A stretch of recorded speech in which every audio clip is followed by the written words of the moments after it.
Welcome to the August 20th, 2019 episode of Reactive Consciousness, our in-depth podcast about what happened this week in our lives. I'm your host, Fies the Bold, and this is... Lotus Prince and OldManStompy. And I am screaming into my microphone for no discernible reason. I can hear you. Well, we actually had quite a week actually in some retro news, like stuff that I care about in particular, and I know OldManStompy has quite a bit to comment on in his world of things. But we actually have an entire show dedicated to Nintendo's Nindy episode or presentation that they had this week. Is that right, guys? What? Yeah, actually. So as I recall, in the broader gaming world, this is actually part of Gamescom. You know, the major gaming conference. So I think we're only going to touch on the Nindy part today. Yeah. Or Thursday.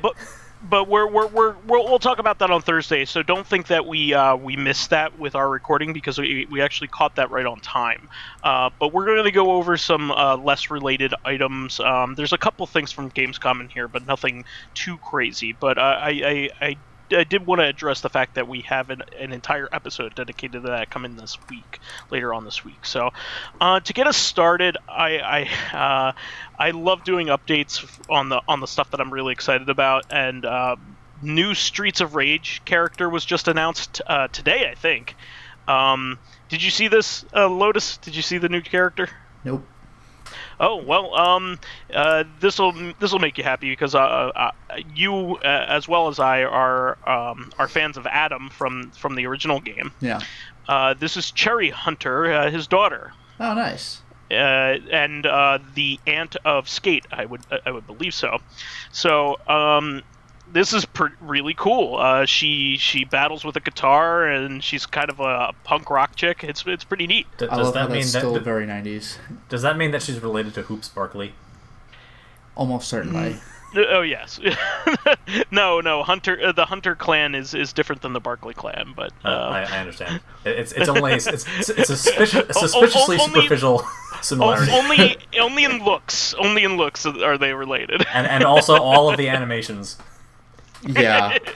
Like the dancing. But this game is looking cooler and cooler the more we look at it. They showed like a character trailer of this with more gameplay, and it looks like a lot of fun. It looks like there's a fair amount of juggling and comboing that really wasn't part of the major combat system of the original trilogy. So they're definitely matching it up. Yeah, juggling was never a thing. Like, you could do a quick multi-hit combo just by mashing the punch button, but if you hit someone out of the air, they're hit out of the air. The idea of juggling is brand new to Streets of Rage 4. Yeah, I'm looking forward to this. The characters' designs are looking better and better and more polished, and the backgrounds are looking great, as they have been since the beginning. Do you still get to destroy arcade cabinets of bare knuckle? I'm absolutely sure they'll be in there. It's nothing like destroying the game that you're in while you're in it. Oh, by the way, that actually reminds me. I recently beat Judgment, and Judgment is one of those games. It's like a Yakuza spin-off, where, like Yakuza 6, you have a phone with an app that tracks your little sort of like achievements. Not even the trophies, but just like, beat X number of characters with this particular style of combat, and you'll get a little XP boost and stuff like that. But all these little achievements have names, and if you beat like 250 guys, you get the achievement Bare Knuckle, and if you beat like 500 guys, you get the achievement Streets of Rage. I was like, nice. Cute. That's real cool. Also, there was a surprise hidden within the character trailer for Cherry here. Or is it Sherry? I'm not. It's pronounced. It looks like Cherry, but it might be Sherry if you pronounce it that way. Maybe it's Sherry. But, yeah. Either way, but there is a surprise hidden reveal in there. The new character design of Shiva, and nice. He is ripped as shit. So he'll probably kick your ass. He'll probably be the most difficult boss yet again. Well, will he though? Because he you could play as him in Streets of Rage 3. I know he was still a bad guy in it, but you could get him on your side. He might be an unlockable character. Who knows? I mean, he's like the Knuckles of this series. You know, yeah. he's the like Venom. You know, he's the heel turn bad guy that you want to play as because he's badass. Streets of Rage and Shiva. Yeah. I mean, he's the cyborg ninja. Of course, you want to play as the fucking cyborg ninja. He doesn't have to sneak around, and you didn't get to play as him until properly until Metal Gear Rising. So he's like the Gray Fox of exactly. Metal Gear Solid, and the Solid Snake of Metal Gear Solid 2, and then the Raiden of Metal Gear Solid 4. I know this doesn't quite count, but you could play as exactly. Gray Fox in VR missions. Well, no, that's why I said properly. I mean, they gave you nice little omake modes, you know, where you could play as him. But you want to play the actual game as him. Come on, that. I only wanted to do VR missions with them. Nanomachines, boy. Yeah, nanomachines, son. The son. That's right. Well, I don't write my own speeches. Good stuff. But yeah, very excited. And in the same breath, there were some announcements of Windjammers 2, which is being published by the same company. It's being published by .emu. There was a Stadia presentation, which is Google's streaming gaming service. So Windjammers 2 is going to be on Stadia. I am not hopeful for it because apparently their presentation had hiccups in it. Yeah, I heard about that. Buffering issues with presenting the Stadia, So no. I will say that conventions notoriously have horrible internet. It's even if you have a wired connection, just the backbone for whatever the convention center is always overloaded, compared to the number of people who are attending. That's true. This is the one system where I would expect it to run the worst at the times when the most people are looking at it, which is really unfortunate. Yeah, I still don't have much faith. I mean, I'm in an area where there's good internet, but I also live in the tri-state area of Philly. That is a very populated area of the United States. I am not worried about my area. Mm-hmm. I'm worried about a lot of other areas. Even parts of New Jersey and parts of Pennsylvania are going to have problems with this. This goes back to what I said earlier when the Stadia was first announced. It's I don't really have anything against the Stadia's concept, but our country is not ready for it. Yeah, I have my doubts. Plus, I don't want an all-streaming service. Yeah, I'm against that, but I mean, that's just not for me. But I don't think it's gonna work in the United States. Yeah, I mean, this is one more step towards us not owning any bit of the games that we purchase. Oh, speaking of not owning the games that you purchase, did you hear that Orcs Must Die 3 is gonna be a Stadia exclusive? Orcs Must Die. Orcs Must Die. Orcs Must Die 3 is the Stadia's killer app, you guys. Orcs Must Die? I forget. I don't know. I've never played it, but the third game is on the Stadia. Well, at any rate, you could get this on a lot of other things. I could see this being an early hit for Stadia, so I actually think that it's a good idea on a business... Windjammers? Standpoint. Yeah, I think the actual game itself is a good idea for them to invest in, because it'll be a really good competitive thing, and it'll be good to watch people play this. It'll be a good streaming. It will. Also, specifically, games that don't have a high loading burden on the people playing it will be really important for the Stadia. It'll be a good test. Yeah. I mean, my only real concern though is who has heard of and gives a shit about Windjammers. When it was brought back, it was oh yeah, that arcade game I saw once. The hype for this is actually pretty big. Okay. It's outside of the original fans of the original game. So, okay. And the game is looking fucking fantastic. No, I mean it is. It's just that the Windjammers community seems to be a pretty niche group. That's not necessarily the case. It's not that hard to pay off a bunch of high-profile streamers just to play the game for a while and get people into it. You know, that's normally how games get promoted these days. You ask Ninja or whoever, just throw some money at him and tell him to put it on Twitch for a while. Well, I guess Ninja's on Mixer, but sure. Yeah, he is now. Sure is. You give it to content creators. Not promoting porn. But yeah, I think this is a good a good thing for them to invest in. Just like with all the points you made, OldManStompy, I think this is a good one. And the game looks really good. It's looking better and better every time you see it. If you haven't seen a recent trailer, like the one that just came out, the game looks beautiful. It looks really, really nice. And it's very fast. It's a lot faster than the original. The original got pretty fast, too. Yeah, I mean, no, your this characters is way weren't faster. overly fast, but the disc got crazy. They also announced characters, Biaggi, who is the Italian character from the original game, and Zhao, or How maybe, Brazilian character. So, yeah, overall, I'm excited for this game, but not excited to play it like that, but I can see the appeal. Yeah, I can't wait to move to China or Japan, so I'll be able to actually use Stadia. Canada. Yeah. Canada has good internet. That would never happen unless we picked your entire house up and moved it to the other country. Well, that's an option. While you were in it. It's an option, yeah. Like up. How are you going to do it? Balloons. And make sure to do it before 10.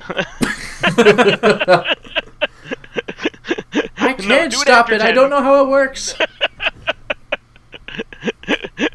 So anyway, let's see here. So moving on,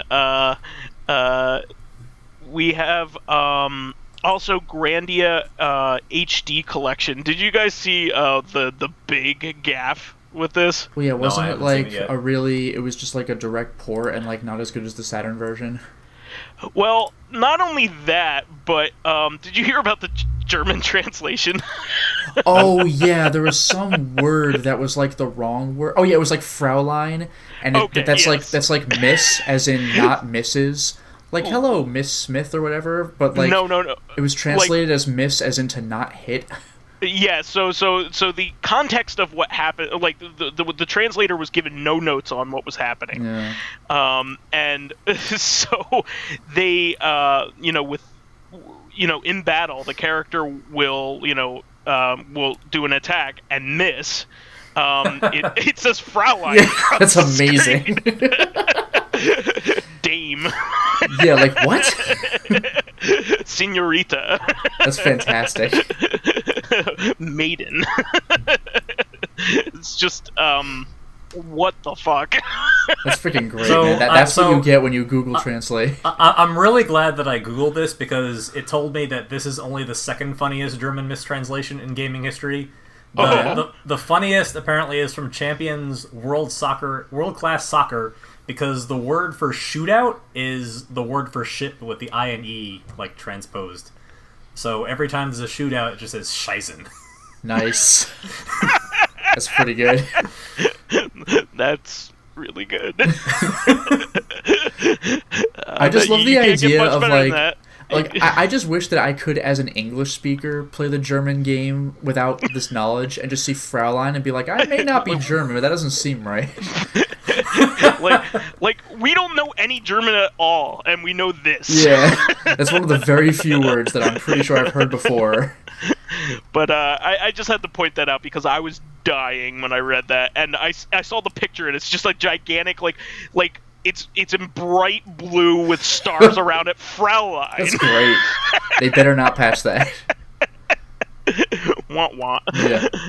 But moving on from that, No More Heroes, Travis Strikes Again, pre-orders are open. I just wanted to do a quick plug for that because I know Lotus is looking forward to that version of it. Yeah, for the PS4, for the right? PS4, Yeah. For the PS4, Yeah. yes. I'm up for it, yeah. It's finally on a system I have.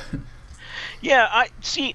I think it's a good strategy to buy a game that you already own for $40 instead of waiting for the system to drop $40. I mean, I didn't think it was going to get ported, so now I have reason to get the game that I can play. I mean, usually I do, like, I have been getting, like, PSVR games despite not owning a PSVR, because it'll come down sometime. I didn't think No More Heroes was going to the PS4. No, but you catch my point. You're going to be spending the same amount of money you would be saving by buying a discounted console by buying the same game again. I'm not entirely Switch certain. copy. I don't want to spend fucking $300 on a Switch right now. Vice is the person who should be telling anybody how to make principled video game purchasing decisions. Yeah, I know, right? Good point. I'd rather spend another $40 than spend another $300 to play the one game. So I will never forget that one time we were just hanging out and you're like, hey, remember that time you spent $500 on a copy of Ever 17? It's like, yes, now I also own Ever 17. And now I also own Ever 17. Although I did not spend $500 on it. I was very tempted to put a little divot in the plastic wrap. So recently, while trying to prepare the house for the birth of my child, I was trying to wrangle my amiibos, and my wife can attest that I was torn the entire time. I was like, oh god, this is so obnoxious, I'm gonna take them out of the package, I swear to god I'm gonna do it. And she's like, no, Keith, you don't have the guts. and she's right. I didn't. I put them all in a box, and they're safely in the back room. A giant box. Yo, dog, I heard you like boxes. Similarly, along with the Super Mario Brothers cereal, which is also still in the box. Similarly, well, don't tell Pyro, but I got him a box of that. So, well, he'll I never have one know. waiting for him. I'll be giving it to him next weekend. But anyway. I know what to get him, because you can buy a plastic box to put your cereal in and keep it safe forever. And I'm gonna buy one for him and one for me, so I can now have my cereal box mint in the box. You can now have your cereal and not eat it too. Well, I definitely am not doing that now. I'm sure it's well past the expiration date. I don't think I'm ever eating that cereal. Tastes like poison. I don't think he wants it to eat it. That's the Tekken cereal. Wait, what? Which series is Poison from? I'm blanking. Street Fighter. Yeah, Street Fighter. Or I was like, Fighter, there's really. a Tekken cereal? And it's poison? It's the final fight. Wow, I don't want that. Hayachi does not want you to continue on your way on the Iron Fist tournament. He poisoned your cereal. I thought his style was more throwing off cliffs. Which I think it was Tekken 5 that was next to the DDR machine at the student center we used to play. It always starts with a scroll that says "Hey, Hachi Mishima is dead." That's right, yeah, with all the mechs coming up to him, he's like, "Nani," and they'll explode. He ate the poison cereal. Oh, that's what it was. It wasn't that's 100 actually, robots exploding. That's actually an advertisement for a cereal. You can't see it, but his outstretched hand is gripping the spoon. That's what it is. And then his crazy demon-looking father shows up. I don't know why. This cereal commercial's weird. Also, there's a game attached to it for some reason. What a bonus. Oh boy. So moving on, Gamescom. This was a really cool early announcement. There's going to be a Little Nightmares 2, which I thought that who am I talking to? Lotus Prince. All of us. We all like the game. Yeah, I'm quite excited. I heard it was going to be on the an Epic Game Store exclusive, but if there's another console release, then we'll go with that, of course. Yeah, I would very much doubt that it was just Epic Game Store instead of, with consoles and everything. Yeah, I mean, a lot of times Epic Games exclusive really means on PC it's Epic Games exclusive, so alright.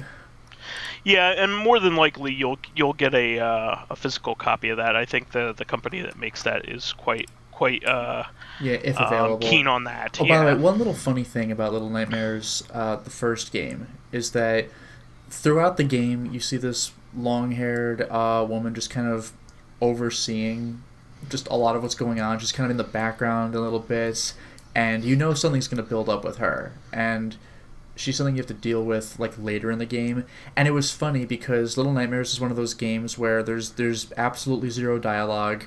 You're left to kind of infer what the real story is, what you can get of it, and a bunch of people were asking, is this character supposed to be your mother or something like that? Is there a mother-daughter dynamic? And the devs were like, wow, what kind of relationship do you have with your mother? It was amazing.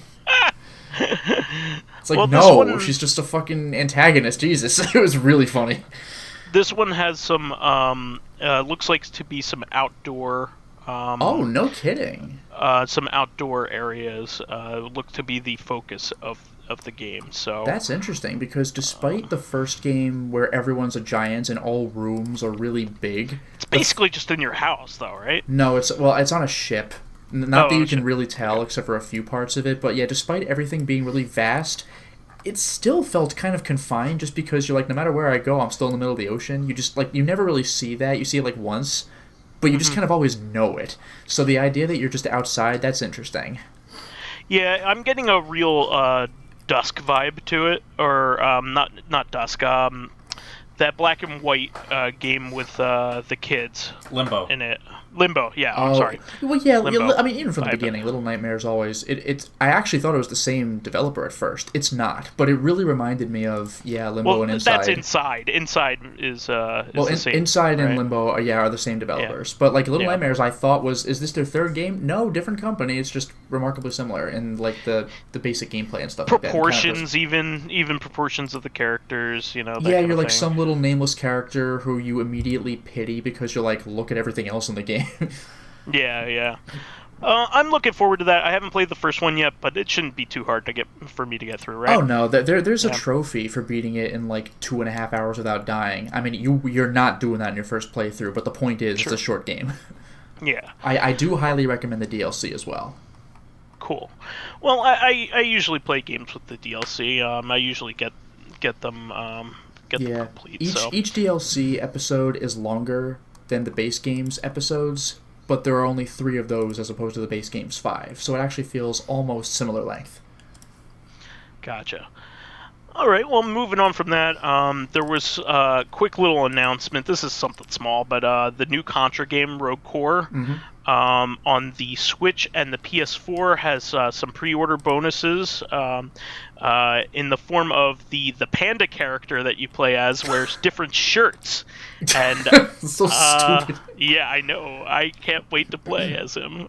He's the panda cyborg Hungry Beast. I love that Contra continues to be stupid in the best ways. I love it. I like love Pliskin, it, and they're doubling panda, down who even gives more. A shit? Just have fun, yeah. They're doubling down even more, which is like, it's like, oh, you thought we were timid last time? No, we didn't. We played Neo Contra. Jesus. Yep. But no, they're looking forward to it, and wow, it has up to 8 players online, which, Jesus. Yeah, that's impressive. Is that co-op? It says 2 to 8 players. I don't know what that means, but if that's co-op, then that's fucking crazy. There might be an arena mode, is what I'm thinking. Maybe like a horde mode or something like that, because it's a top-down shooter effectively now, kind of like. It's top-down, like those few parts of it's like Neo Contra 3. Yes, and or a game like Assault Android Cactus, if you ever played that, similar to that kind of stuff, like Smash TV, but more dynamic with what the characters can do. That's a much more relatable, Smash TV. Okay. Yeah, overhead, but your character can boost around, have all these crazy guns and do melee stuff. Yeah. The point is that it's supposed to be all on one plane, basically. Sure. From what I understand, but there will be 2 extra T-shirt options. One that features Bill and Lance from the original Contra on it, and as well as the C Contra logo. So that's pretty neat. C Contra, is that like the Super C, like those kinds of? Yeah, like the Flame C. Yeah. Oh, I gotcha. Okay. Yeah. So the logo for Contra, which is pretty neat. It's actually been a while since I've seen the logo for Contra. I forgot what that looked like for a bit. Yeah. Here's another one. I haven't played this game yet, but I'm a big fan. I played a little bit of it, like a couple little bits, but Celeste is getting a free Chapter 9. Yeah, people have been waiting for that for a while. What is it called? Like Farewell or something? Yeah, something like that. Let me click into this. Farewell. It's called Farewell. So it's coming soon. So you could probably expect that within the month. I remember hearing about this because the people who ordered Celeste from Limited Run Games were like, that game has been delayed and delayed and delayed for months and months because they're waiting for the DLC to be on it. So on one hand, they're like, well, good, I want my game to have the DLC on it. But on the other hand, this has been like an unreal amount of waiting. So Celeste is sort of notorious. I do own Celeste, and I played through the majority of it. Right now, it doesn't launch on my PC for some reason, so I haven't been able to finish it. Really? It's one of those games that's well known that if you don't know how much content is in it already, and you haven't had that spoiled for you, it's like a lot bigger than it seems. Actually, like aside from a pretty like self-contained narrative, like already like the existing chapter 8 like doesn't really have that much to do with the game at all, and like the base game before you get into like all the expansions and stuff, like all the extra stuff without really giving it away, like is really well known for its narrative. You know, it's a great narrative game. It's got a great story about overcoming depression and anxiety, basically. So it's like weird to think what having that being self-contained, you know, what this chapter 9 is going to be about. I'm actually pretty curious. You'll know what this means better than I will. I know a little bit about some of this stuff, but they stated there will not be any new strawberries to collect, nor a B-side. Okay, strawberries were like a little optional thing to collect, I believe. Yes. So yeah, strawberries are the collectible. They're like you said, they're the collectibles. It actually says like just collect them all and impress your friends, like in a little loading screen. And if you get them all, it just gives you an achievement that says your friends are impressed. Nice. Oh, okay. To me, when I was playing it, they're like the challenge points. If you want a little extra challenge in the level, you collect them, right? That's an old reference. Challenge points. Well, I mean, am I right? Those are in a lot of games these days. Like, yeah, but like when are they called challenge points? I've only ever heard that in like Shadows of the Empire. Well, when are they called strawberries? Well, they are strawberries. In this specific game, yes. Yeah. They're strawbellies. Strawberry jam. Strawberry jam. Anyway, it's about Saturn games that are terrible. Yeah. It's a good game. I'm sure I'll try to figure out why it won't run on my PC, and then I'll get back to it and finish the last little bits. Yeah, I'm just glad it's not an Ouya exclusive like their last game. So, actually, Celeste is based off of a Game Jam game made on some, like, really small console, and you can play the original version inside the base Celeste. Nice. I was referring to Towerfall was their last game, and I love Towerfall, and it's on everything. Yeah. It's on everything at this point, but it was the Ouya killer app for quite a bit. So it was the only game on Ouya that was worth playing. In fact, that was an exclusive, I should say. So, but ask your fathers about Ouya too while you're talking about Battle Monsters. But my favorite game, Battle Monsters, where one character's victory quote is it just cuts off. It cuts. It doesn't even finish. It's not even like yeah or anything. It's just noise. Just like what? It's funny as hell. And it's one of the human characters too. Like Frankenstein's monster and no, that's what I thought Michael it was. Myers. It's Shion, like just like a human guy with a sword. I was like, that's the guy who does that. Like really? Oh, gotcha. What a surprise. Is that the guy who carries his own head? No, that's Hard Heat Harn, obviously. How do you know this better than me? Because I played it more recently.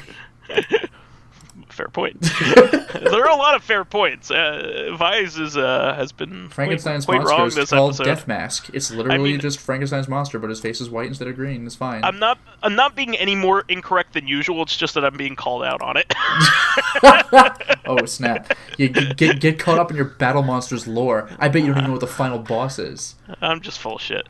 Anyway, there are 4 You should have taken the bio break before you started the podcast. I'm giving you plenty of ammunition to pile on me, OldManStompy, and you're not adding at all to it. I guess because I'm doing it to myself. I had to walk away for a second. Actually, I missed a bunch of that. I was kind of waiting for like, you know what else you're full of shit about? 4 Heroes of Light being good or something. I was saying that I'm no more incorrect than usual with this episode. It's just that I'm being called out on it. No, I heard that part, but like, okay. why do I need to like pile on? You're doing it for me. I could write a bot to do this. You know. Jesus. I forced a bot to watch Olive Garden commercials. Yeah, I forced a bot to listen to Vice, and it just shut itself off. I forced the bot to play 4 Heroes of Light, and guess what? The bot agreed. It also sucks. It played 1 million times, and it was 1 million. Yup, you're right. Whew. Vice is like wiping sweat off his brow. Ooh, tough crowd. Ooh, ooh. I have that red button in front of me. Should I keep going on with the Skype conversation or not? But anyway, moving on. Yeah. Oh, thank God. Fuck. River City Girls gets an announced physical edition, which is very nice. Yep. So I'm not very surprised by this because Way Forward tends to make physical editions, but Yeah, that's true. And the River City games have been getting physical games editions of a lot of their games lately. Even the 3DS. Even the 3DS ones were some of the last 3DS. Even the volleyball one got a limited run game. Even Double Dragon 4, which is a piece of garbage. Oh yeah, that did. Got a physical release. That was the same like week of limited run games, I think. Yeah, that I think that I don't remember what the timing, but I believe that was limited run games. Out of all the Techno's legacy games and Techno's games, Double Dragon 4 is easily the worst. And I'm saying that as somebody who actively hates Double Dragon 3.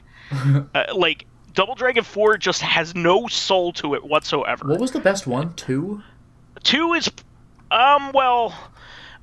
probably Neon. Is probably the best one. Yeah, that's true. But if you're going to the classic ones, 2 is great. 2 is a really good game until you get to the final layer where you have to do a bunch of platforming. Oh, that's that right. Sucks. Yeah, and like the game's not designed for platforming. No, it's like in designed to Streets take of your life Rage at when you that have to point. avoid the crushers. That's not even asking that much, but you're like, eh. But after that, Double Dragon, Super Double Dragon is a lot more fun than that. But Double Dragon Advance is probably the best of the classic. Okay. Like, if you want to say classic ones, you know. I don't know how if you want to separate into eras, but Isn't the Double GBA Dragon 5 one. the fighting game by far the best?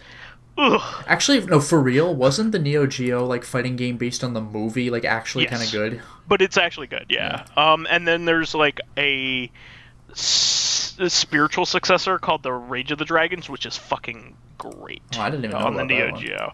Yeah, it was. It's called Rage of the Dragons, and there's like Billy and Jimmy like Chan, like they're not called perfect. Jimmy Lee. You know that Billy reminds and me Jimmy of? Lee. This is such a weird reference to make that I don't know how many people will get, but you know that Golden Axe fighting game? Yeah, Golden the Axe. Duel. Duel. Oh no, what's it called? The Warrior Duel. is like the Master System game. Golden Axe the Oh. Duel. Yeah, I Golden just Axe said the that. Duel. But instead Yeah. of Tyrus Flare, there's Milan Flare, and it's like... Why not just put her in it? Yeah, but like at the same time though, like this isn't quite the same thing because Jimmy and Billy, like different last name. It feels weird. Like what are the odds? They're named Jimmy and Billy, but like Tyrus Flare and Milan Flare, like the gimmick is that this time she uses wind. But I'm like, why is her last name still Flare? Yeah, I don't know. Shouldn't it be like Gale or something? I don't know.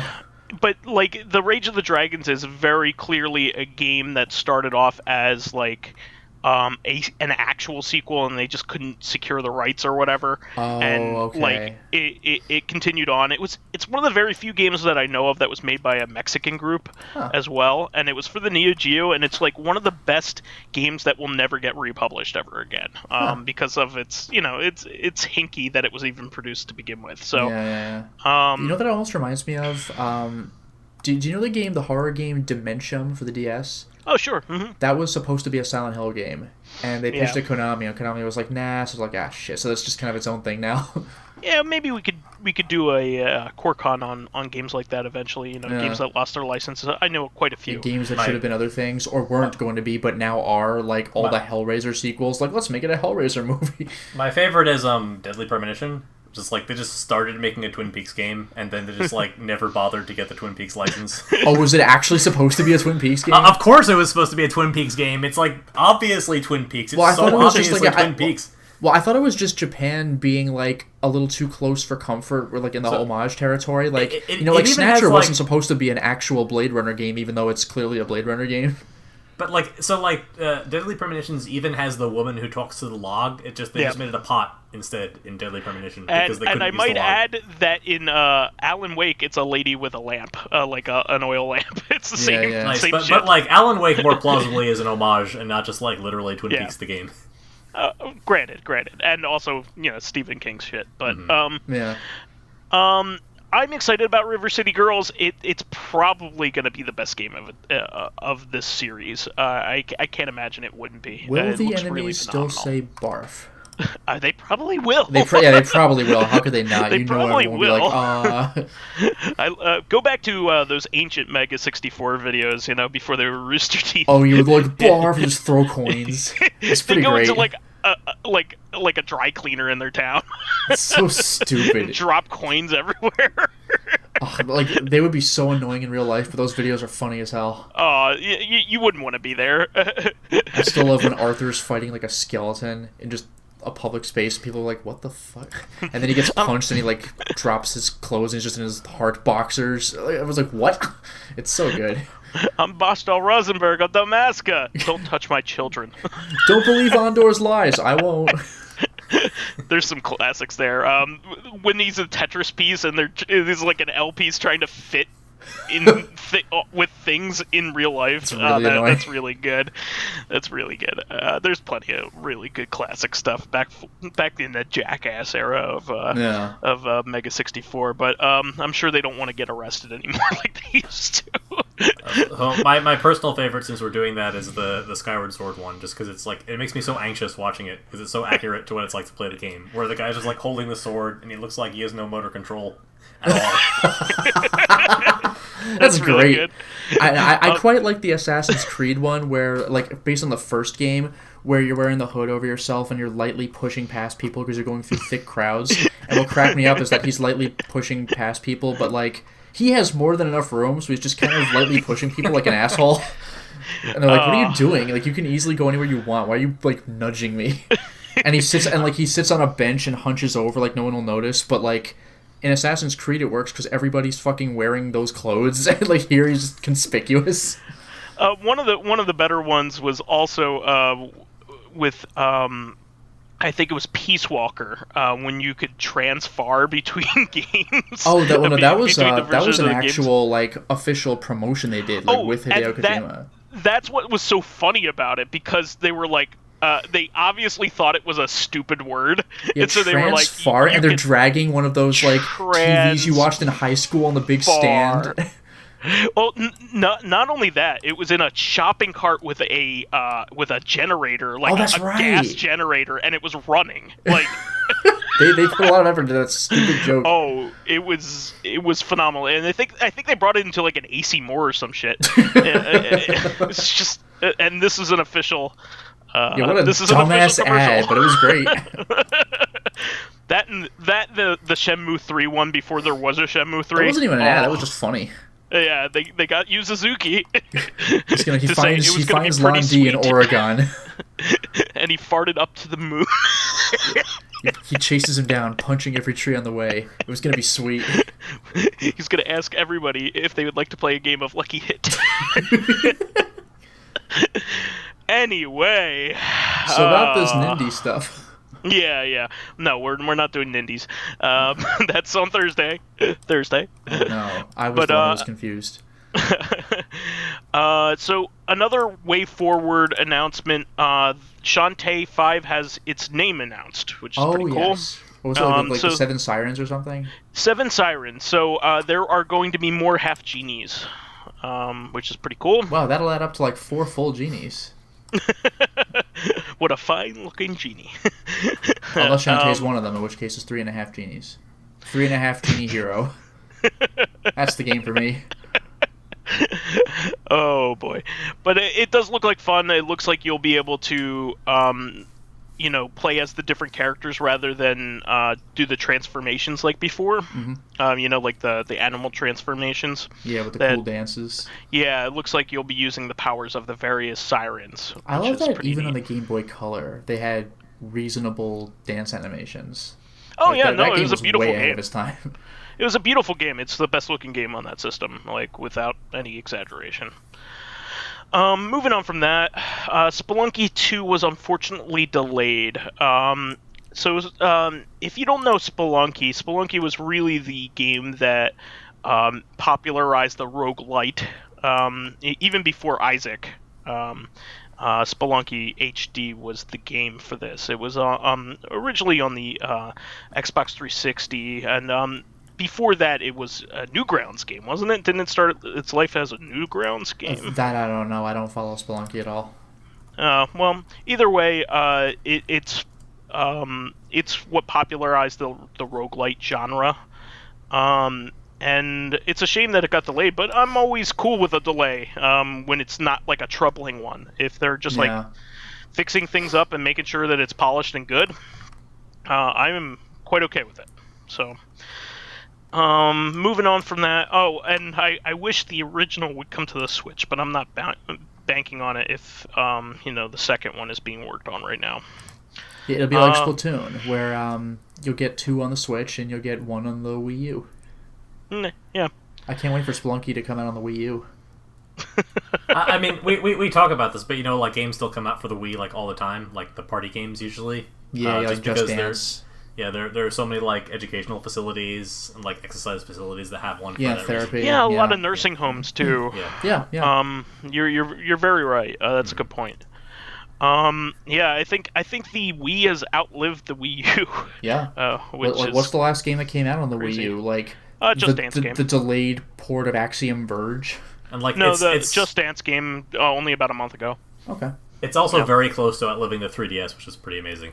Yeah, that's unreal. Yeah.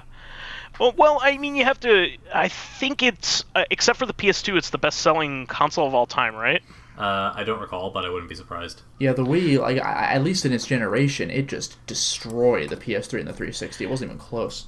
And it's for similar reasons. I mean, it was the streaming device for movies and TV shows for a lot of people. Well, not only that, but it was like the gaming system for non-gamers. Like they really pushed the fun for the whole family. Like even your grandparents can do Wii bowling. That's still fun. Like there was a lot of that. There's the Wii Fit. Like that killed. That sold the system. Looks like it's pretty narrow with the PlayStation, and it looks like the PS4 is about to surpass it. Okay. Oh wow.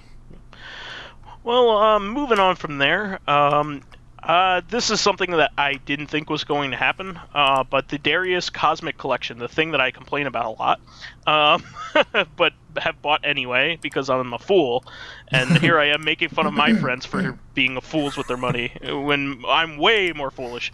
I mean, yeah, you've even said on the podcast, like, this is something I'll double dip for, and like, I double dip once and just jumped down my throat about it. Like, all right, sorry, dude. I'm sorry. I like Travis touchdown. I asked you like how many Steam games you owned, and you said that you owned like 1,100 of them. And how many of those do you also own on the Switch? No comment. All of the ones that are on the Switch. Enough to have a category in my Steam profile that says games that I have on Switch, so I can eliminate them. And I'm not even joking. I mean, I believe you. I would organize my games that same way if I was crazy enough to buy that many games.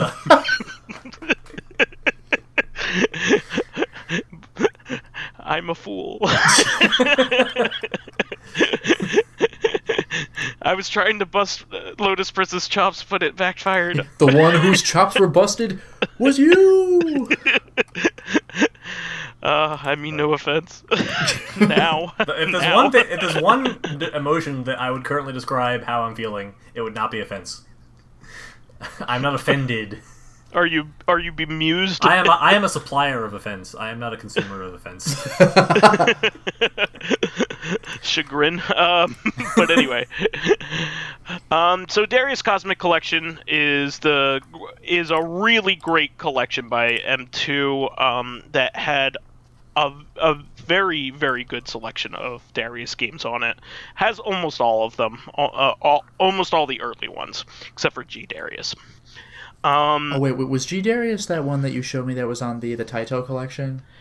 Where yes. like you absorb the enemy's laser and like charge it back even more intensely? Yes. That was pretty crazy. G Darius is one of the best games in the series, but I think it's pretty readily available. It's a PlayStation 1 game. Okay. But it has the other one from that era, which is Darius Gaiden, which is very, very awesome as well. Plus, G Darius is very easily gotten. You could get that Taito collection, like we were talking about, very easily for the PS2 if you really wanted it. Yeah, and I think the Xbox as well. I know there's a little bit of difference in the library they have by like 5 or 6 games, but I think that's one of the games. Oh, that is one of the games? Yeah. So you got me there. the original Xbox Taito collection has Darius Gaiden on it instead. Okay. But anyway, the most Darius important thing, of course, though, is Growl. We all know this. or Vanark, as it's called in Japan. Oh. But Darius Cosmic Collection is coming out in both flavors too. So if you'll remember, there's a regular version of this that has half as many games, and a limited edition. You can get the they call it consumer edition. They don't call it limited edition because it doesn't make sense to call it limited edition for the digital version. But that's true. Yeah.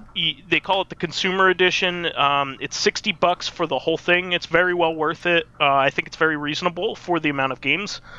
And it's still Japan only, but you could buy it very easily with a Japanese account, which is very easy to set up.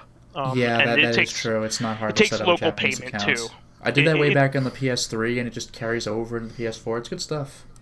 Yeah, well, the Switch is even easier to set up a Japanese account. It's very, very, very easy. That is true. On the PlayStation, you do kind of have to fudge your way a little bit through Japanese characters and maybe look up a little bit of what they mean. Like, is this a date? Is this a country? What? But, like, it's mostly painless.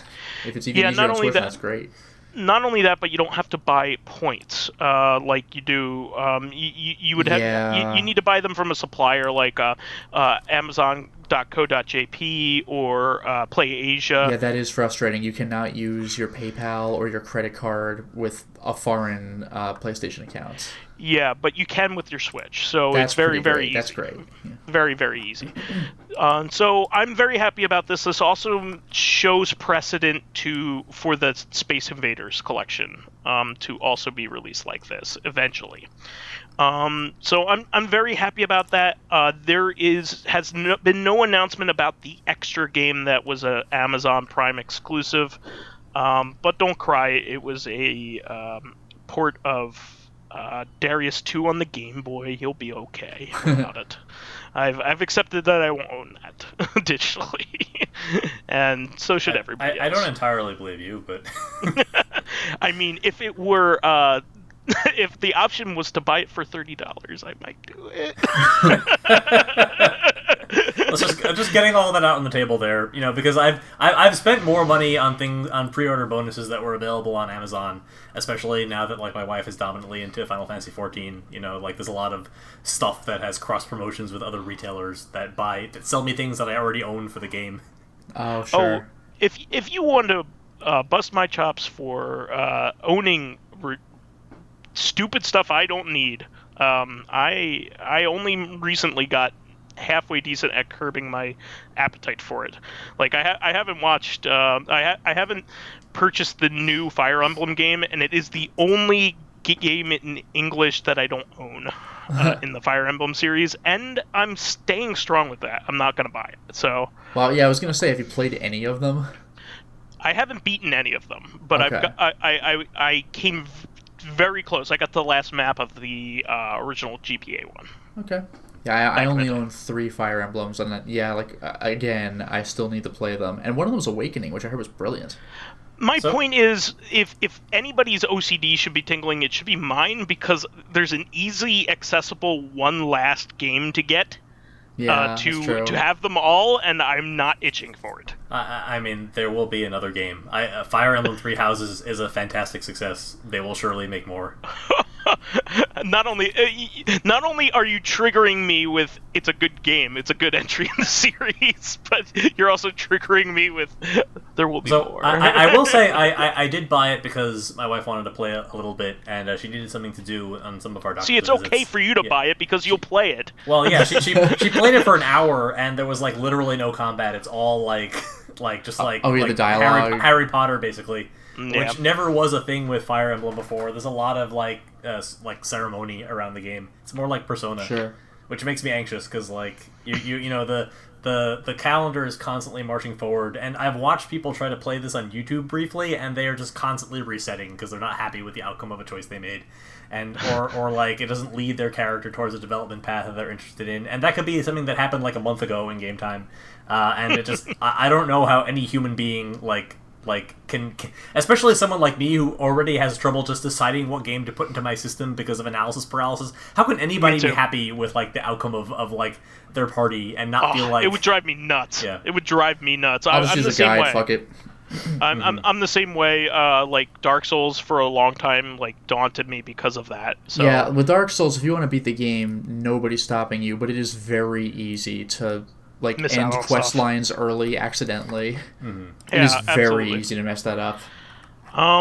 But yeah, Darius Cosmic Collection, thankfully, will be coming to digital, so and therefore accessible. I mean, there have been people that have been buying the limited edition for over $200 since this came out. Probably even more right now, or maybe less now that it got announced. But it was, a physical only good for a while. So this is good. This is a good thing.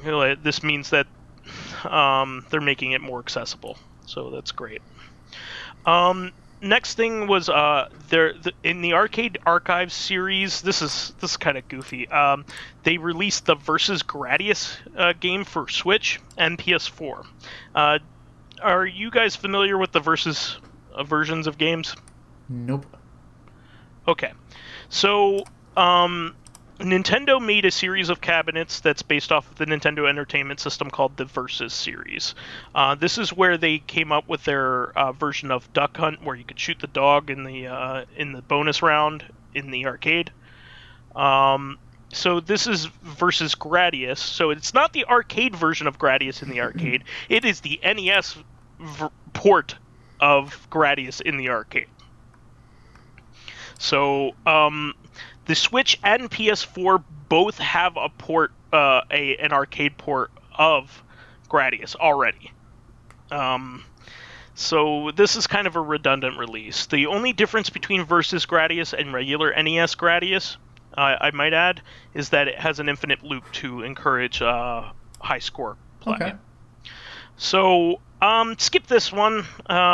It's also an NES game, kind of on the PS4. It's kind of a novelty in that regard, but there are other NES games on the PS4 currently. But this one, play the arcade version, or play the NES version. This is a very small variant. It's almost an insignificant variant. So I wouldn't pay much attention to it, even as a big shmup fan and collector of Konami stuff and ephemera. And going along with that, there were a couple new arcade archives announced to go along with it, including Track and Field, which is a Konami classic. Mm-hmm.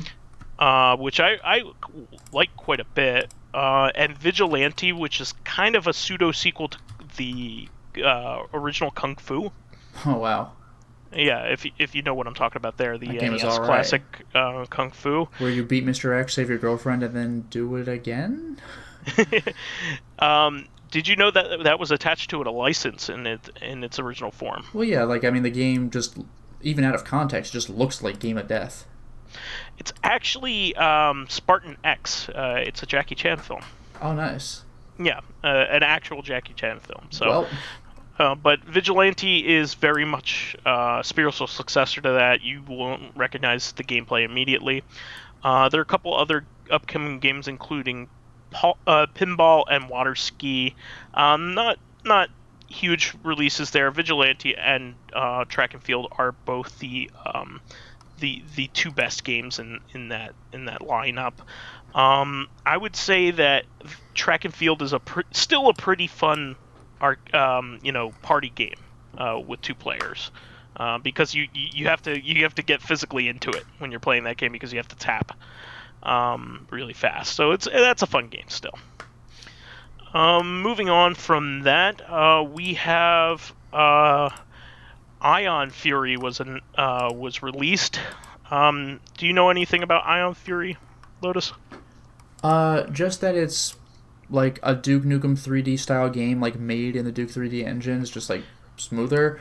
And it's Correct. referential to a lot of older products. Like I saw a Doom reference in there. I saw a bunch of like Dracologist to show me screenshots. There's like a bunch of arcade machines that are of like old Apogee games like Blakestone and stuff like that. It's just like a lot of like, hey, remember this? It's just kind of amusing in that regard. Yeah, apparently the game is excellent. I'm a little personally torn with it because it came out that some of the developers were, publicly saying some pretty hurtful things. That's what I But heard. Yeah.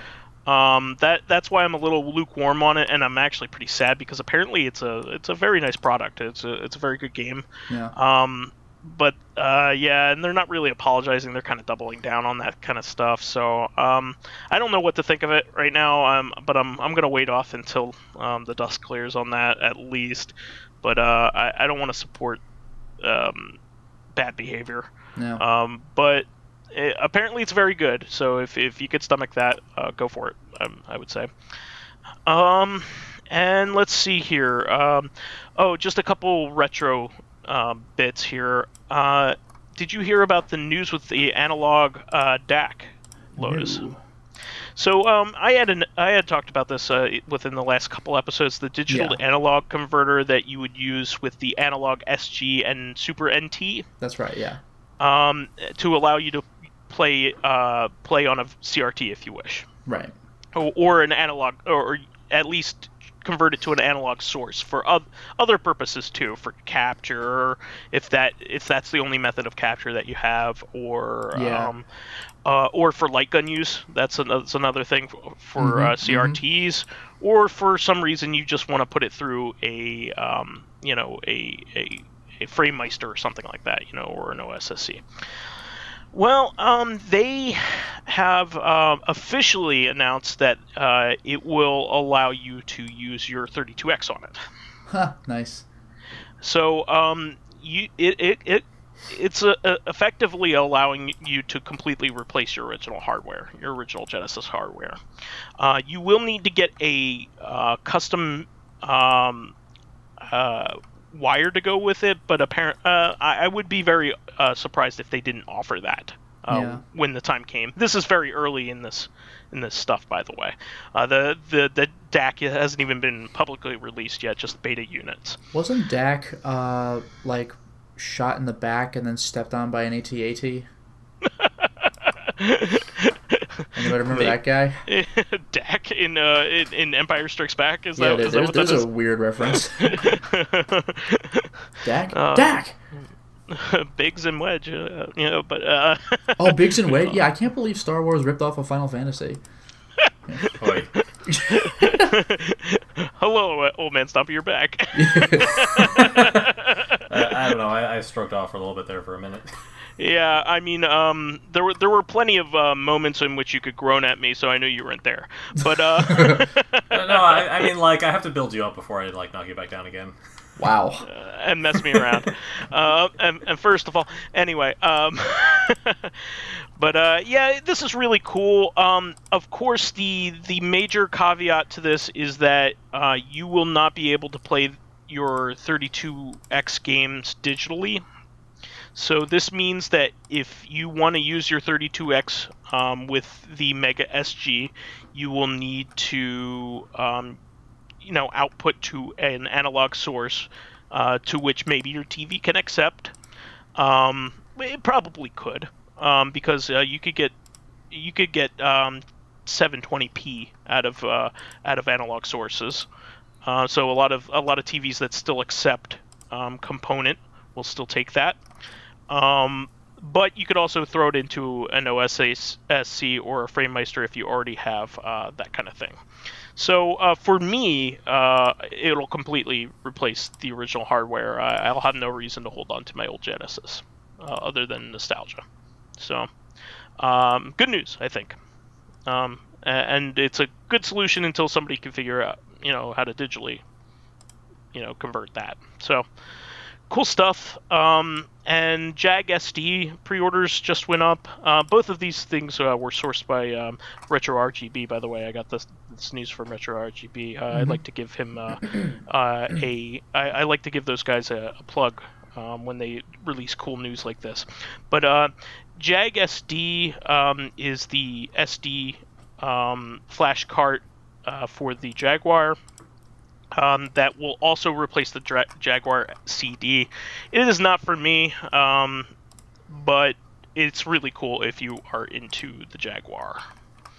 And some bits here from OldManStompy. Yeah, actually, this was something that even managed to attract Lotus's attention, which was yeah, and this never happens considering the subject matter. So there was a guy, Bray Wyatt. He originally he played kind of like a backwoods cultist character in WWF television. Was he supposed to be from like the Louisiana Bayou or something? I was gonna say it's like a voodoo kind of character. I'll get to this in a little bit. Oh, okay. So he recently had a character reboot, and that after WrestleMania, like he had been off of television for a while, and we thought that he was actually in a lot of trouble because we found out that he was cheating on his wife with the ring announcer, and they had a baby. Oh shit. And also she had like significant medical complications. She had eclampsia, which is like a severe like high blood pressure, causes like clots when you're giving birth. It's like one of the biggest pregnancy-related illnesses that you can have and survive. So like it was pretty serious, and that's probably part of the reason why he was kept off of television. As it turns out, after WrestleMania, they debuted him in a series of like. It's hard to explain. So it sounded like they were setting him up for like a horror thing. They just showed these like backstage teasers that said a new character was coming, and they showed like this box and this little hand puppet of like a vulture came out. And people assumed that meant it was like supposed to be Bray Wyatt because his old catchphrase used to be like "follow the buzzards." It's like okay, they're giving him a new look, which happens periodically when people are off TV for a while. But what actually happened was 2 weeks later, he came back with a children's television show parody called Firefly Funhouse, and it's, like, terrifying. Yeah, like, the thing with it is that it's off-putting because it's not terrifying, and you're waiting for something to go wrong, but then, like, every once in a while, something will slip a little bit, like, he'll hold a facial expression for a little too long or something, and you're like, and then it goes back, and you're like, and it gets, like... There are multiple episodes of this, and with each one it gets more overtly creepy. But the first one, you're kind of like, I'm not quite sure what this is, and like, but as it keeps going, you're like, oh, okay, and so it gets like really interesting. It's kind of a look into his head, as it turns out. So, for example, the buzzard puppet is a character called Mercy the Buzzard. It's a reference to Waylon Mercy, who was a wrestler from the mid '90s. Who was based off of Robert De Niro's character from Cape Fear. Wow. And that's who Bray Wyatt based most of his character off of. That's what his initial suggestion was. That's the kind of character he's supposed to be. And the other characters in the show, they represent like previous incarnations of his character. You saw the pig? Yeah. So there's Hunky? Huskus the pig. Huskus. So his name when he debuted for WWF was Husky Harris, and he got repackaged as Bray Wyatt later. So that's a reference to him. He lost a lot of weight. He was like really overweight and kind of goofy looking. He got in shape, and so like it's kind of like the story of him becoming a wrestler, but told through the lens of a children's show. And in that's probably the episode that got the most penetration on the internet because of that Muscle Man dance thing. It's it's almost like a Tim and Eric video where it's like pretty normal for a while, and then all of a sudden it just goes like clear your mind, and then it just goes back. Like erase your mind. Oh yeah, erase your mind for like one frame. It's like really fucking creepy. Yeah, and there was also even before it went there, there was just like a skeleton dancing. Yeah. No, there were stupid looking skeletons, but even before that, it was just like, just follow my voice. You don't really have a choice. And you're like, wait, what? and also the puppet, I think I don't know if it's like Vince. There's like a Vince puppet, and he looks like the devil. He's got like horns, but it's obviously Vince McMahon. Well, I read in a comment on that video that was supposed to be representative of, like, you already said that he was husky and then he, like, lost weight, but, like, someone said that even that Vince puppet's interaction in that skit was reminiscent of how apparently Vince McMahon was more interested in, like, muscly wrestlers than, like, technique, and, like, he was the one who pressured Bray Wyatt to lose weight in the first place, which may have been why Bray Wyatt was like, "Oh no, don't worry, he's gonna get in shape, and I even know how." And he just gets right into it right there, and then the Vince puppet is satisfied and even singing along. That's more or less it. It's always been a thing. Every time you hear about going back into the history of WWF, anytime you hear about a guy coming up who's like a little bit out of shape or a little bit overweight, even though if he's like physically capable of being a performative wrestler, they always want you to slim down. There's a specific look they want, even if you're not a big guy. Like even Daniel Bryan and CM Punk, who are not big guys, got like bulked up and put on like 15-20 pounds when they moved to WWF, and you can see that more or less correlates with the rise of their careers. Daniel Bryan is huge right now compared to what he was like on the indie scene. And I mean, he was a lot younger then, but he clearly has a lot of muscle mass that he didn't have before. So anyway, the whole thing led up to the debut of a character called the Fiend. Oh, well, even before that, just the other two characters. There's do you want to know who they are, or no? I actually do know because I went through the playlist you linked me. Okay, so the other two characters are like a witch, like a creepy doll by the name of Abby the Witch. Which is a reference to Sister Abigail, who used to be, there was Bray Wyatt would always reference a Sister Abigail as, like, an influence in his past life, as part of his character's backstory. She gave him his powers or something?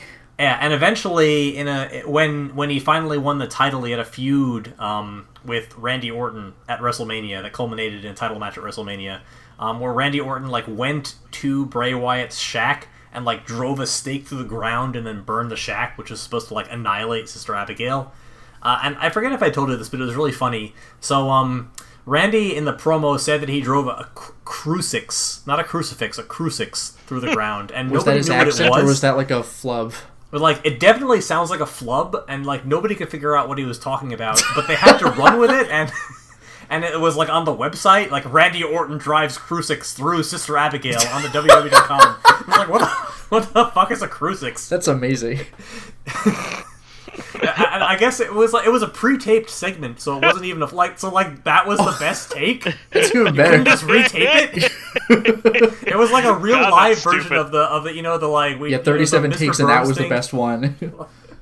So anyway, and the last character is Abby the Witch has like this like odd, like very masculine voice, so listening to her talk is like pretty off-putting. And then there's another puppet named Rambling Rabbit, which is a reference to just Bray Wyatt's old promo style, where he would like talk a lot and it wouldn't make a lot of sense.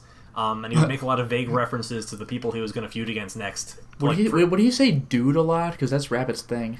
Well, I mean, Rambling Rabbit just sounds stoned all the time. It's something about the way that they, like, modulate his voice. I don't think it has anything to do with Bray Wyatt. Unless this, like... So, there are a lot of, like, really subtle little details that are put into the character that I don't entirely understand yet. It was mentioned once that... So, Bray Wyatt, before the debut of the new character, mentioned on his Twitter feed that, like, for a few months, every promo of his had one line that didn't seem like it belonged in everything else. And we were supposed to like figure out what that meant, and it turned out that like someone actually went through and found the lines, and they were like the names of the episodes of Firefly Funhouse, and they told a story if you put them all together. Nice. So like there might be aspects of this, like so it's funny that like Bray Wyatt almost never actually wins his feuds. He's the villain, and the villain almost never succeeds in WWF, and it really like held his character back. He was so popular that at some point they should have turned him face, but it's hard to figure out how to turn someone who's basically a cult leader into a hero.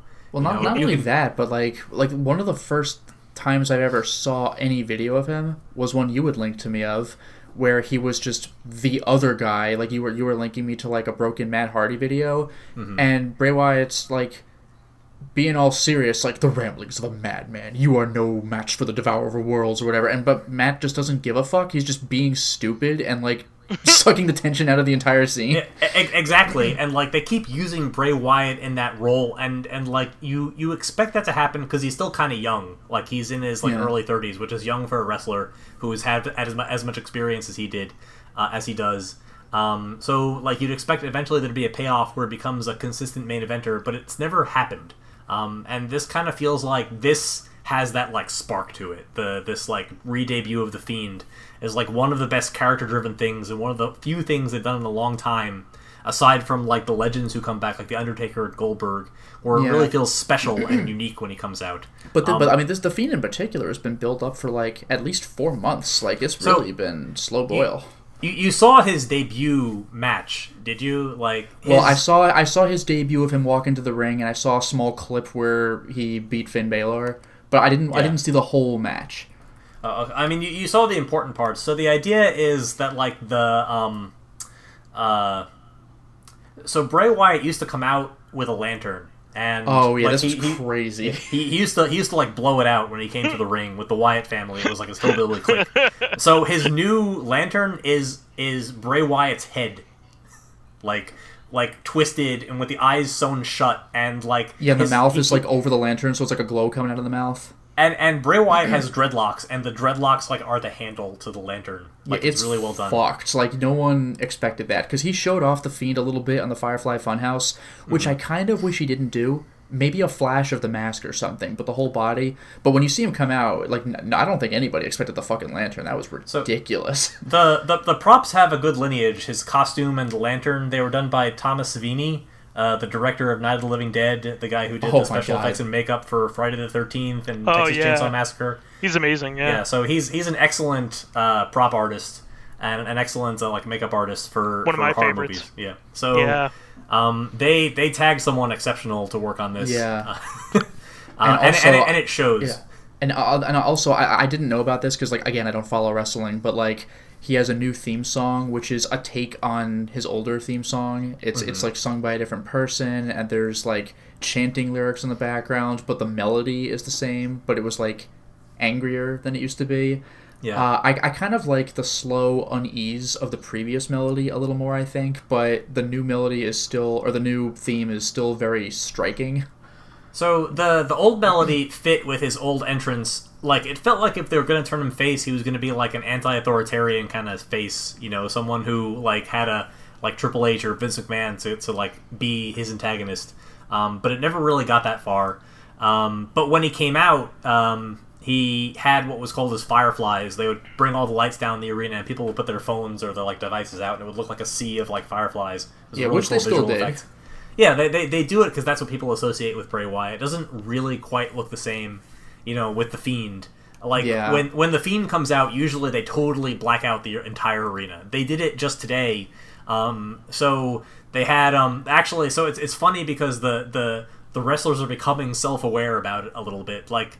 So Jerry the King Lawler was supposed to guest star and host an interview, and he went to the ring, and all of a sudden the lights went out, and he literally just went like, "Oh shit, I'm getting out of here." He started running. That's pretty great. And like he like when the lights went out, he got lost. You know, then there was like a single spotlight on him, and they had the Fiend just kind of like pop out from behind him. They had a really good camera angle on it. It looked great. And so he inherited as his new finisher the Mandible Claw, which is Mankind's old finisher. He did it to Mankind's when Mick Foley came back for one of the reunion shows a couple weeks ago. So the Mandible Claw, like, I had never really thought about it. So, like, when Mick Foley did it, he would pull his sock out of his, outfit, and he would put it over his hand. Mr. Sacco. Mr. Sacco is his sock puppet. Oh, and, like, Mankind was supposed to be, like, an escaped insane asylum patient. He was in, like, a straitjacket, and he had, like, a muzzle over his face. Yeah, he had, like, the Hannibal mask. So he would, like, stick the Mr. Sacco in your mouth, and that would be his hole, the Mandible Claw. And I never really understood what that was until someone explained it to me. Like, what he's supposed to be doing is, like, sticking his hand in your mouth and, like, pressing down on, like, the soft part inside your teeth, like, underneath your tongue. Which is, like, actually incredibly painful if somebody does it to you, but, like, incredibly easy to like, not do when you're a that's wrestler. true. Yeah, well, who's gonna know, you know? Like, it's probably uncomfortable to have some guy's, like, gloved hand in your mouth, but, like, otherwise, like, they're in total control. Yeah, he's not doing it for real. There's no bump, right? You're not being body slammed. Yeah. Mick Foley also was known for, like, you know, bleeding, you know, doing the intentional, like, bleed thing with, you know, razors and stuff to himself. I mean, a lot of guys did that. So, like, there was a quote about Ric Flair that, like, oh, Ric Flair didn't bleed in this match. He must be out of blood. You know? Jesus. A lot of these guys, like Dusty Rhodes and Ric Flair, when you look at them now that they're, like, once they're in their 60s and they're losing their hair, their forehead is just a disaster area because that's usually where you, like, cut yourself. Yeah. Oh, by the way, speaking of, it's not really the forehead, more the top of the head. It's funny because I saw the Fiend's entrance via a link by somebody else in like a group I was in, so I had no context for it, and everyone was like, "Yo, this is an entrance." And I'm like, "That looks cool, but I don't know who that is." So like when I looked everything up, like in retrospect, I was like, "Okay, that's actually really cool." But the thing was, when I first saw the Fiend, I'm like, "It's clearly a mask though." Like I don't know if they're going for the supernatural look, but it's like I can clearly tell it's a guy in a mask. But then when you watch the Firefly Funhouse, it's like, no, he puts on a mask and his personality changes. Like, oh, you know what? Fair enough. Like, I could get behind that. Mm-hmm. So, like, it's the guy who's creepy and not necessarily the getup. The getup looks a little bit too much like a clown suit. Doesn't look that scary in the light, which is where most of his matches are. Yeah, yeah, that's the thing. He has that crazy entrance, and then the lights come on, and it's a wrestler wearing a Fiend mask, and you're like, oh, okay. And the other thing they did is that in his debut match against Finn Balor, he finished it off with, like, an actual neck snap. You know, and it's like, is Finn Balor dead? It's like, no, actually, he just leaves the ring normally, because, like, what are they supposed to do? Like, is he dead? Yeah, they can't just, retire him. That did kind of throw me. A neck snap is like, what a finisher, but, like, if that's just going to be your move, like, people are going to live through that. It's just, like, I know it's a badass thing for a monster to do, but, like, he's not going to kill with that. Like, he can't. What is he going to kill the roster? If they actually went through with it, so Finn Balor is the other guy who has, like, a demon alter ego, and he has some... If you've seen them, he has incredible entrances, not just at the WWE. Yeah, I have. He's like the Venom symbiote, and he's got the crawling he's come out as Carnage, he's come out as Jack the Ripper, he's come out as a lot of... Yeah, when you first see, like, the demon, it's like, oh shit. Like, the paint is, like, all over his face and neck, so, like, between his neck and his chin is where the jaws are, so, like, I mean, when the camera shows a close-up of him, you're like, okay, but, like, from far away, that looks really convincing. So that was always his thing before he came to the WWF, and people were really happy they let him keep that gimmick, and they didn't make him change it too much, and that he actually, a lot of the time, got to do, like, his custom entrances where he had different makeup every time, and it didn't become, like, a standardized thing. So there are two characters who should be feuding together. So I think they had the Fiend beat him in his normal form in his first match. Yeah, so they can have a monster match. They're gonna keep them apart for a while, and then it's gonna build to maybe Sure.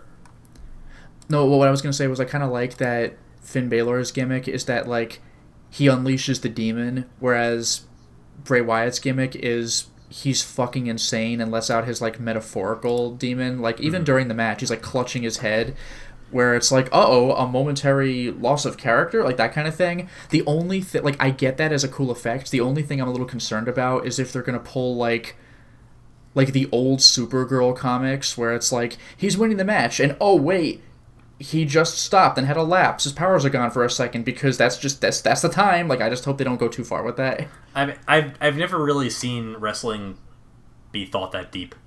You know? No, I know, but, like, during the fight, he clutches his head and it's like, what's this? He's frozen, and I don't think Finn Balor used it as an opportunity to attack, but, like, that's a golden opportunity to attack. And I just hope it doesn't become one of those, like, oh, time for me to start losing now, like one of those kinds of things. Well, you'll surely hear it from me if that does. Yeah, I was gonna say I'll surely be watching every match, and I'll tell you.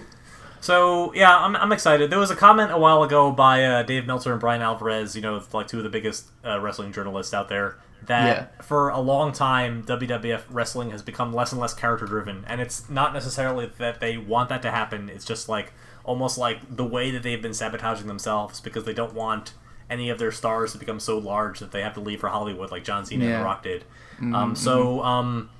So it means that people aren't as invested in the character-driven parts of the story. Like, the presentation of WWF, by all rights and measures, is amazing. Their entrances are amazing. The theatrics are amazing. Their costumes are incredible. Even the ones that aren't made by, like, acclaimed horror makeup artists. Like, they're fantastic. They look like superheroes. But, like, nobody cares. They just wait and see the flips or, like, the big moves or the power slams. Yeah. And the funny thing is, with me, it's the opposite because all wrestling looks basically the same to me. Like, oh, he threw the guy on the mat. Like, I want to see the character stuff because that's cool as shit.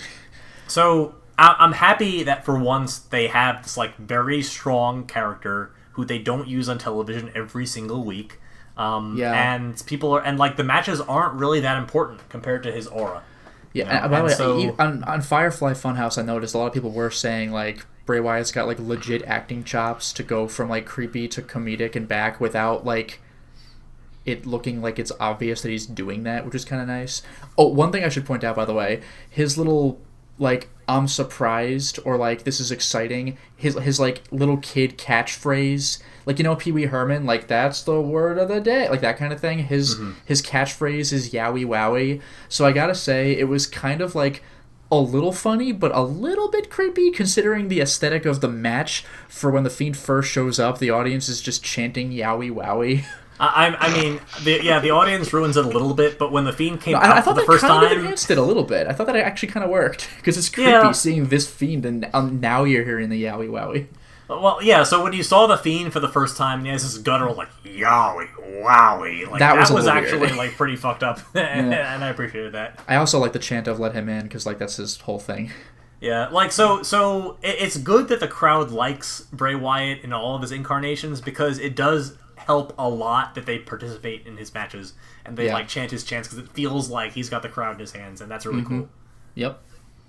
So that's it. The rest of SummerSlam, I mean, it was interesting, but nothing so like compelling that I would want to like waste a whole half an episode of a podcast on it. Seth Rollins won the title from Brock Lesnar back. Not on purpose, anyway. Yeah, well, I mean, we've done it by accident, but I'll leave well enough alone. Charlotte Flair had a match with Trish Stratus. Becky Lynch had a title match, and she won. No big deal. The status quo didn't really change very much for SummerSlam, aside from the debut of the Fiend and Brock Lesnar losing the title. So the big news is probably coming in a few months. They suspect that NXT, the development show, is going to move to USA. It's going to move off of the network onto broadcast television. Part of the reason they think this happens is because there was a reality show called Chris Lee Knows Best that used to air after Raw, and he went to jail for tax evasion, and so that show is off the air. I am not surprised. So supposedly, like, this was a thing that was chasing him for a while, so I'm not surprised that actually happened. And so they've got a couple extra hours to fill, and it means a lot to them that it's WWF, which is a brand that's been synonymous with the USA Network for about 20 years. Basically as long as they've been on cable, except for a couple of years. So we'll see how the show changes after that happens. Wow. Well, it sounds like there's a lot going on. So that's great. That's great. Any more final words before we wrap up the show, there, gentlemen? I think I'm probably good. Okay, well, we will wrap up the show for this week. Please remember to subscribe to the Corrective Consciousness YouTube and Soundcloud pages. While there, please give us thumbs ups, likes, and 5-star ratings on iTunes. Helps promote and spread awareness of the show, and any bit of encouragement helps keep the show going. You can also catch us on Thursday for our sister podcast, Corrective Consciousness, the podcast where we explore the inanity of pop culture. Finally, you can friend me as Vise the Bold on Steam, Xbox Live, PSN, Twitter, Battle.net, and Switch. And you can follow me on my YouTube channel, Lotus Prince. You can hit me up on Twitter at Lotus Prince. And finally, if you are interested in seeing my videos early, getting in on exclusive live streams, selecting upcoming games for me to Let's Play, which I think another one is coming out relatively soon, and getting involved in conversations with me and other patrons on Discord, then perhaps consider swinging by my Patreon account, which can be found at patreon.com/LotusPrince. Yeah, really do support Lotus. He's the only one of us that does have an active Patreon, and he does a lot of fantastic work and a lot of great backer rewards. You're very great at interacting with your audience and cultivating a great social atmosphere, despite you just wanting to stay at home. Yeah, I was gonna say despite real me being like a freaking hermit. No, you do a great job. You do a great job. What a great thing that you can like have this experience without, social media and content creation allows you to do all this without leaving the comfort of your own. Well, that's the thing. Studio. This retail job would be great if not for all the customers. Like that's my life in like real life. What if I could interact with all sorts of people without having to like leave my house? What if I could carefully curate the people I interact with by like establishing an online persona that only a handful of people will be interested in? Yes. People that know what my T-shirts are expounding upon. Do you remember that one PC game from 2000s? I do. I've actually been playing it on the Xbox One recently, by the way. Yeah, it's on consoles now. But the original Alice. That game's great. people who have who find reasons and are correctly correct even me, and by me I mean Lotus Prince when I say things on the internet. Yes. But OldManStompy, your outro. Yeah, you can find me as OldManStompy on most major gaming and social media networks, where you are welcome to tell me that I'm wrong, but you're probably wrong. And whereas you can find me I'm probably wrong, so take the cheap shot at me. I deserve it after giving Lotus Prince such a hard time this episode. I can't believe you buy a game twice. What a weirdo. Oh God, what an excellent point. I mean, to be fair, it's not the first time I've done that, but that's not my life. But also calling the kettle black for me is really helping. Also, I'm on Twitter. This is very important, and I want to get it out there. Oh yeah, my outro. It's on Twitter. Where it's OldManStompy CC. That's capital C, capital C. I don't think it actually matters, but that's what it is. All right. Well, we will catch everybody for another episode of Corrective Consciousness, where we'll have a beautiful episode, about the Nindies presentation here at Gamescom. So we'll catch you then. Until next time, everyone. Cheers.